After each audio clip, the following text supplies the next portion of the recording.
qulqulluun Efreem kan barreesse guyyaa wiixataa kan kadhatamu galata deessuu Waaqaa giiftii keenya dubaroo Maariyaam. Gooftaan Addaam isa lapheensaa gadde bilisa baasuu fi bakka ulfina isaa duraattis isa deebisuuf fedhe yaa qulqulleetti nuuf kadhadhu.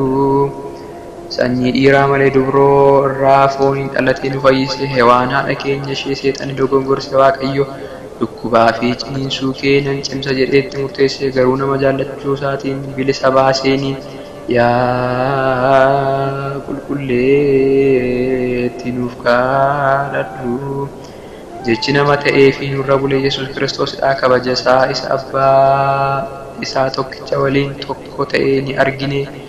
Cubbuu keenya nuu dhiisuuf fedhe yaa qulqulleetti nuuf kadhadhu. Raajichi Isaayyaas hafuura qulqulluutiin icciitii Amaanu'el arge. Kanaafis mucaan nuuf dhalate ilmi nuuf kenname jedhee dhageessisee dubbate yaa qulqulleetti nuuf kadhadhu. Waaqayyo addunyaa kana waan jaallateef dhala namaa gammadii. Kan isatti amanan hundumtuu hanga bara baraatti akka fayyaniif ilma isaa tokkicha dabarsee nuuf kenneeraatii. Irree isaa cimaas nu ergee yaa qulqulleetti nuuf kadhadhu. Kan duraan ture ammas kan jiru kan dhufee lammaffaas kan dhufu jechi Yesuus Kiristoos otoo hin jijjiiramiin gonka nama ta'e ilmi Waaqayyoo hojii isaa hundumaan Waaqayyo irraa addan baane hin hiramnes. Jechi Waaqayyoo waaqummaa fi yaada isaatiin Waaqayyo abbaa wajjin tokkodha malee yaa qulqulleetti nuuf kadhadhu. Yaa Beetlehem biyya raajotaa gammadii. Nama isa duraa Addaamiin lafarraa gara gannataatti deebisuuf Addaamiin inni lammaffaan Kiristoos si keessatti dhalateera.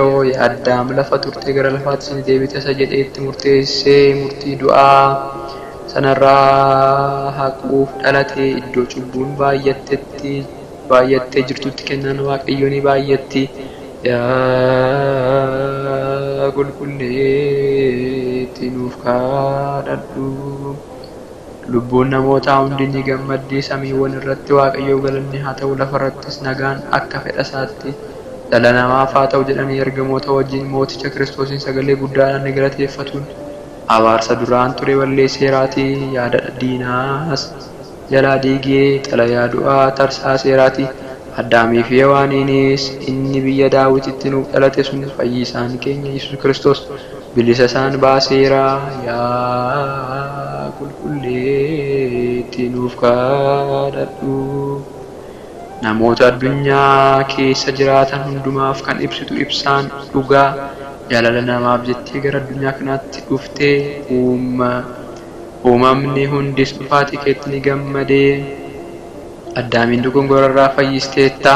Hewaaniinis cinqii du'aa jalaa bilisa akka baatu taasifteetta. Hafuuratti dhalannus nuuf kenniteetta'oo ergamoota wajjin si galateeffanne yaa qulqulleetti nuuf kadhadhu.